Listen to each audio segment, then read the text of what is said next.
Listening Test 1, Section 1. You will hear a conversation between Harry and Andrea, two students who have just finished their final exams. First, you have some time to look at questions 1 to 5.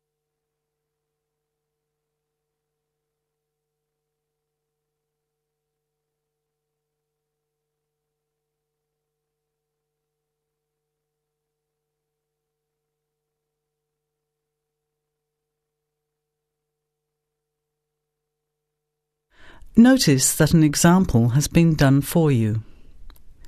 This time only, the conversation relating to the example will be played first. Hi, Andrea. How are you feeling now that exams are over? It's fantastic to have finished, isn't it? And to sleep in every morning. What about you? The student is happy to have finished exams, so you circle B. Now, let's begin. Answer the questions as you listen. You will not hear the recording a second time. Listen carefully to the conversation and answer questions 1 to 5. Hi, Andrea. How are you feeling now that exams are over? It's fantastic to have finished, isn't it? And to sleep in every morning. What about you? Well, I've been catching up on sleep too, but I've got a lot to do before I leave for England. Perhaps you could give me some advice. I've got a lot of things I can't possibly take back with me, but I don't know what to do with them. Well, it depends on what sort of things they are and whether you're thinking of giving them away or selling them. Well, almost everything. Furniture, the fridge and other kitchen stuff that I bought from the previous tenant. But the new people have already got what they need, so they're not interested in buying stuff from me. I can't afford to give it away, but I'm not sure how to sell it all. Oh, and there are some clothes and books as well. Why can't you take them? The books are really heavy. It's so expensive if you exceed the airline baggage allowance. And the clothes just won't all fit in my suitcase. It's amazing how much stuff I've accumulated since I've been here. Anyway, I don't think I'll need as many summer clothes in England as I have here in Australia. I see. Well, there are several alternatives. First of all, you could put up notices around the university about the books. You know, on the notice boards in the Student Union building and in the economics department. Anywhere second and third year students will see them. People are always keen to buy cheap textbooks. OK, what should I say on the notices? Just put the titles, authors and price you want, your name of course, and maybe put your phone number on those little tear-off tags. That's a good idea. And what about the furniture? You could try doing the same thing, but usually students are away all summer, so they don't want to buy furniture now. Another place to try might be a second-hand shop. Someone from the shop will usually come around and give you a free quote, and then you can decide. But you don't usually get much money for that sort of stuff. Before you hear the rest of the conversation, you have some time to look at questions 6 to 10.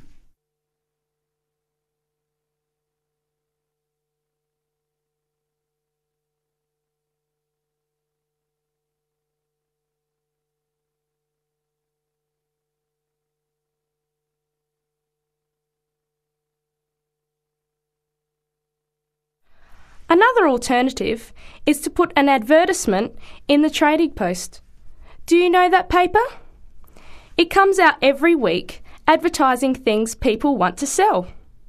You have to pay to put the advert in and then hope people phone.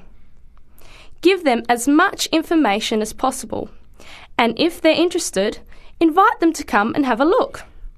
The hard part is agreeing on a price. No, I haven't seen the Trading Post. But I should have a look at it, and I could advertise the fridge, the microwave and the furniture. But the kitchen stuff isn't really that good. You know, old cutlery, a few pots and pans and some plates and things. What shall I do with them? Well, another option is to donate the kitchen things to a charity shop. You know, like the Salvation Army or St. Vincent de Paul.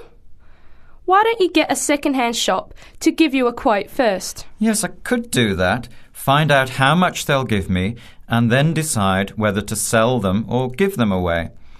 But I've still got the clothes. A charity shop will take them too, as long as they're in good condition. And even though you don't get any money, at least you know that someone who really deserves some help has benefited. That's a good point. I'll advertise the expensive stuff, the furniture, and donate the clothes and kitchen stuff. Let's go and buy a trading post and you can help me write the advert. Well, actually, I'm interested in buying the fridge and the microwave, depending on the price, of course. OK, let's see how good you are at bargaining. That is the end of section 1. You have half a minute to check your answers.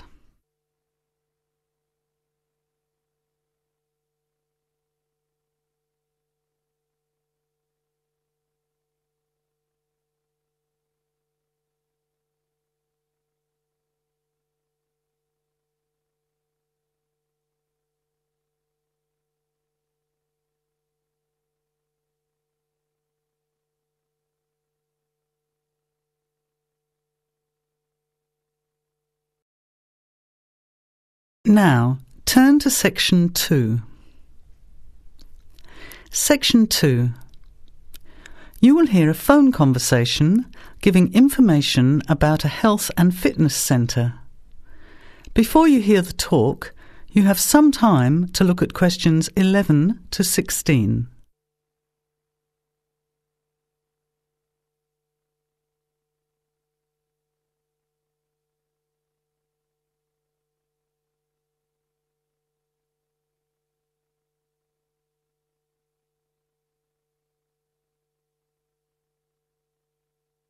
Now, listen carefully to the first part of the talk and answer questions 11 to 16.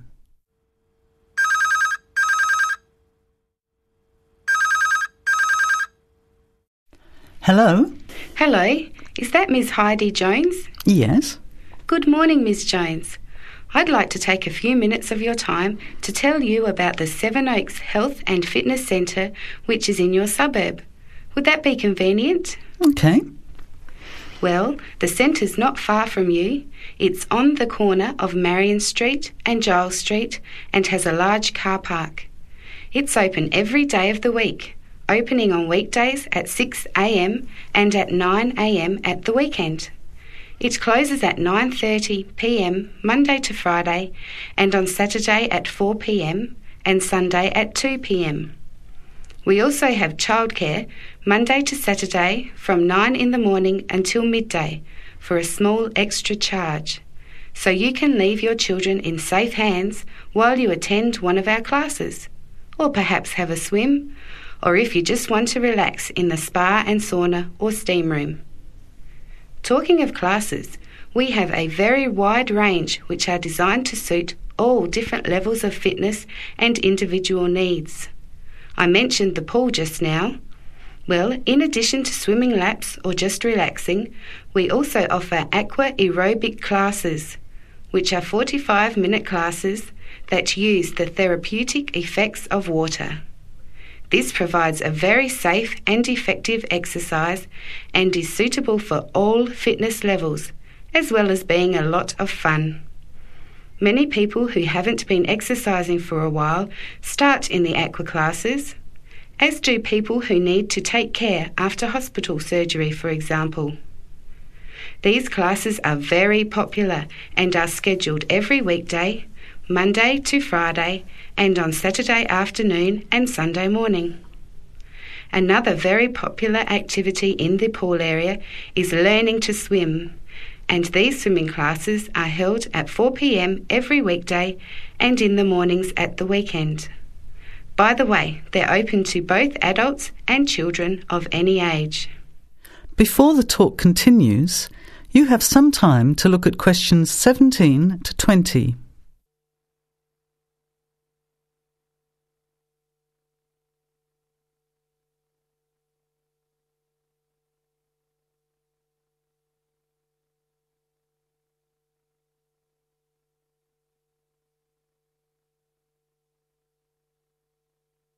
Now, as the talk continues, answer questions 17 to 20.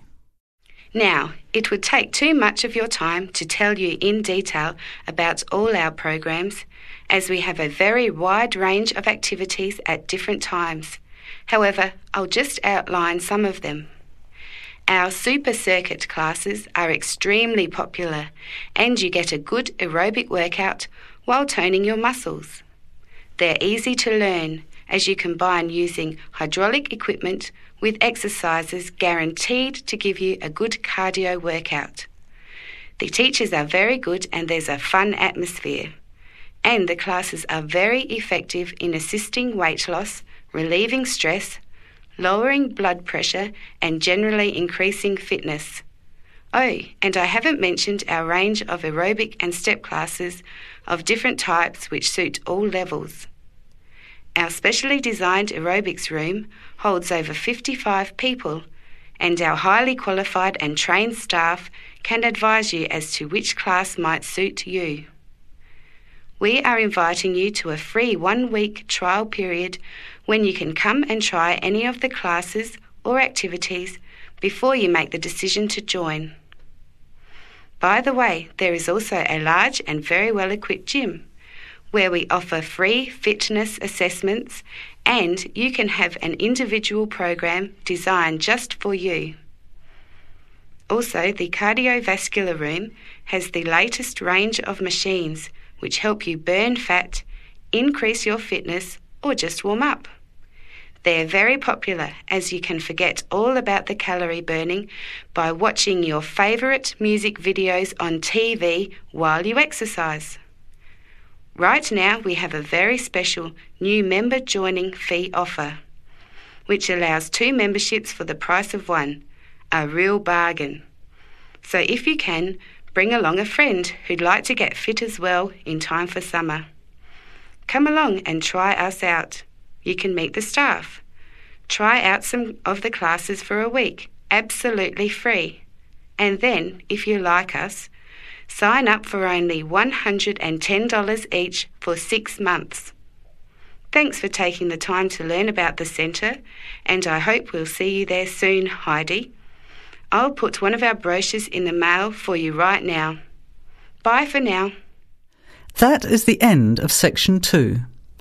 You have half a minute to check your answers.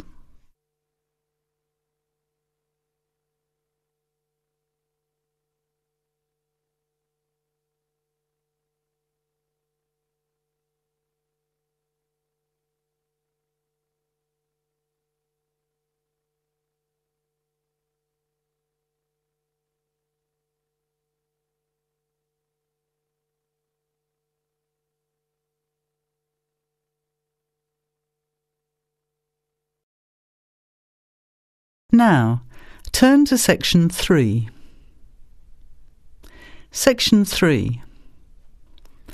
You will hear 2 business studies students, Evelyn and Mark, preparing for a seminar presentation.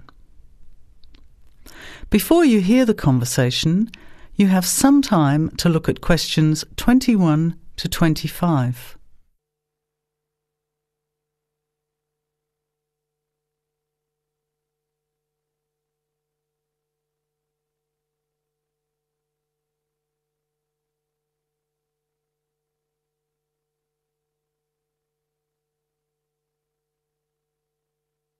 Well, I think the marketing of food would be a good topic. I read a very interesting article the other day about the Canadian food market. I suppose everybody's interested in food, even if it's trying not to eat. Why Canada? I know that's where you come from, but isn't it just all North America, really? No, that's why I thought this article was interesting. Although lots of US companies are well established in Canada, and vice versa, there are still subtle differences between the two markets. It says here, the Canadian market is definitely not a northern clone of the US. I like that. And it says that if you understand these differences, it can have a big impact on successful food marketing. So I know that Canada has a big French-speaking population in Quebec. Is this what they're referring to? Not only French and English speakers, there are many different ethnic groups in Canada. It's really quite multicultural. For example, Toronto has large Asian and Italian populations, and Vancouver's got a large Asian population too.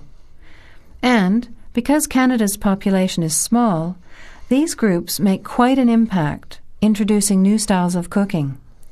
So you can see lots of unfamiliar vegetables and things in the markets, and new restaurants are opening every day. It's great if you love trying out new foods, as many people do. Which kinds of food are becoming popular? Well, some Asian food, I'd say, has been popular for quite a while, like Chinese. But now, Southeast Asian restaurants are becoming very fashionable. Then there's Mediterranean, of course, such as Greek, Italian, and so on. But Caribbean and Mexican food is really taking off among young people these days. So are the supermarkets starting to stock the ingredients that are needed to prepare these foods at home? You know, all those unusual condiments and sauces. Yes, that's right. It's quite interesting going to the supermarket, isn't it? And noticing how they're introducing sections for foods of different nationalities. You can buy quite exotic products locally these days. The article mentioned that 80% of the Canadian retail market is controlled by 8 major national supermarket chains, so that when they introduce changes, they can happen quite rapidly. Okay. Well, how are we going to organise this seminar then? I made some notes on the trends in the Canadian market, about changing tastes, and also patterns for where food is consumed. I thought maybe we could summarize it into a chart or table, and maybe use the overhead projector to present it. Good idea. Maybe I could have a look for similar trends and tastes in Australia and the UK for comparison. Let's have a look at what you found. Before the conversation continues, you have some time to look at questions 26 to 30.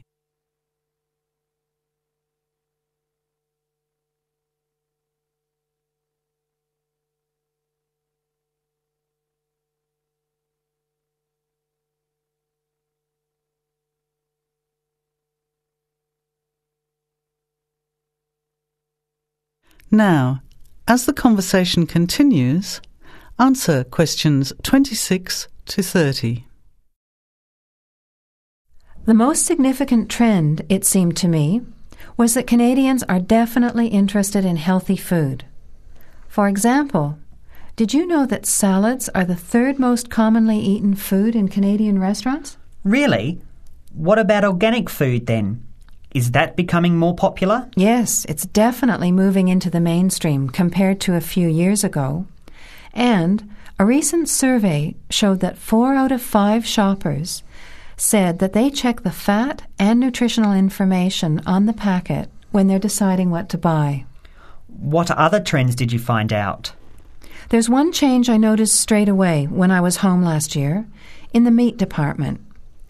You know, here the meat packaging says rump steak or 4-quarter chops and so on.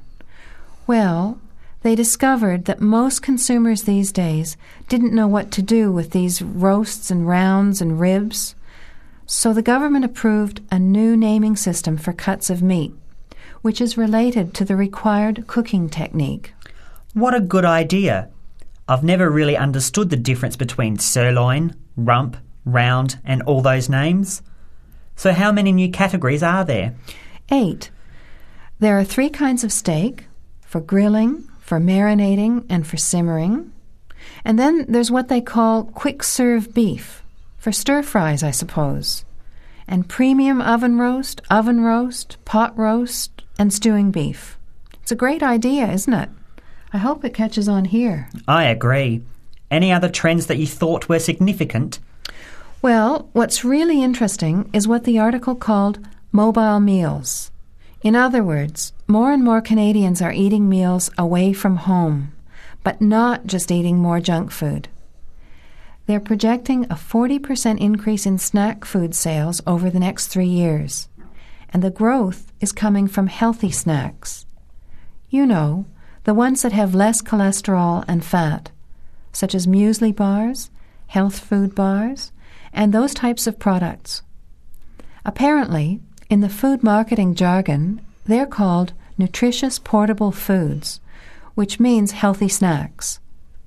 The other major trend is that young people are doing more of the food shopping these days, so marketing has to be aimed more at them, as well as more conventionally at the mother. Thanks, Evelyn. I think we'll have an interesting discussion about these trends and the comparisons with other English-speaking countries. I'll see if I can get some information about them to compare with yours, and meet you on Friday to put it together. See you then. Bye. That is the end of section 3. You have half a minute to check your answers.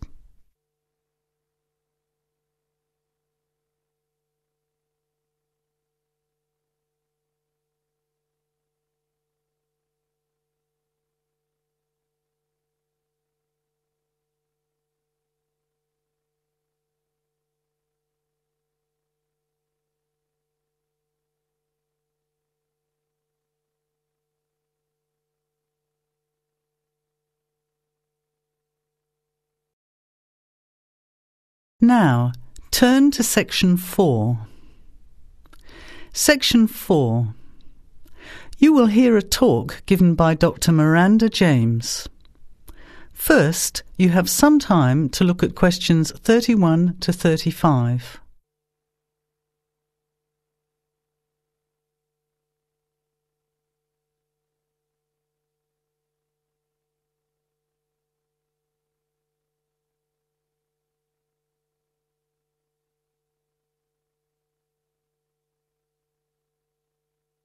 Now, listen carefully to the talk and answer questions 31 to 35. Good afternoon, everybody, and welcome to the first in a series of talks we have arranged for the Overseas Students Association this semester. Dr. James has very kindly agreed to speak to us today on the topic of public speaking, and judging from the large numbers of you here, it's clearly a subject of great interest and relevance. Dr. James. Hello. It's good to see so many of you here, and hopefully what I'm going to tell you will be useful to you both here at the university and in your future employment. Many people avoid speaking publicly, by which I mean in front of, say, 10 or more people. Not because they lack the ability, but mainly because they lack confidence, which is really only due to lack of practice. Today, as a consequence of the influence of television, audiences expect speakers to be relatively brief and to the point, in addition to being well-informed and interesting or entertaining. Probably the most important part of public speaking is what you do beforehand, by which I mean preparation. This includes practical details, such as knowing precisely what your topic is and exactly how long you are expected to talk for. You should also plan the content thoroughly. A good strategy is to write out the content as you intend to say it, and then make brief notes, preferably on small cards, which you use to talk from. This way you sound more natural. You incorporate pauses while you look at your notes, and you can then look at your audience while you are speaking. Never read your speech without looking at the audience. Eye contact is a very important part of communicating with an audience. So deliberately move your head and look around at your audience. Pauses are important, as most people, when they are nervous, tend to rush through their speech. Now you have some time to look at questions 36 to 40.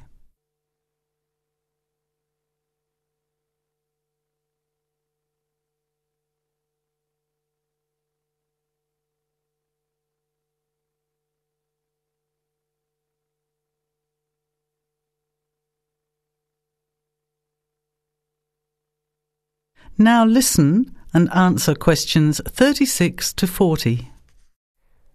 Practice speaking slowly. This gives you more time to pronounce your words correctly. It's always easier for your audience to listen to someone whose speaking is clear and calmly paced, so that they can understand the ideas being explained. And the bigger the group, the more slowly you should speak. Remember to project your voice, speaking clearly to the person furthest away from you. It's a good idea to rehearse and record yourself. Pay attention to your intonation when you listen to yourself. It's even harder if you're speaking in a second language, I would imagine. But there's nothing worse than listening to a flat, monotonous voice. So try to vary your tone and rhythm. This will add meaning to your words. Lastly, pay attention to both your posture and your gestures. A confident person stands or sits in a small group with their head up, chin out, and shoulders back. Try to avoid scratching or fiddling with your hair or beard, or pens, jewellery, and so on. These movements can distract and irritate your audience. Yet you may be unaware of them yourself. Another reason for rehearsing, preferably with feedback from a friend, or better still, on video. I hope these few tips will make your experience of speaking in public a little easier. Remember, practice makes perfect. That is the end of section 4. You now have half a minute to check your answers.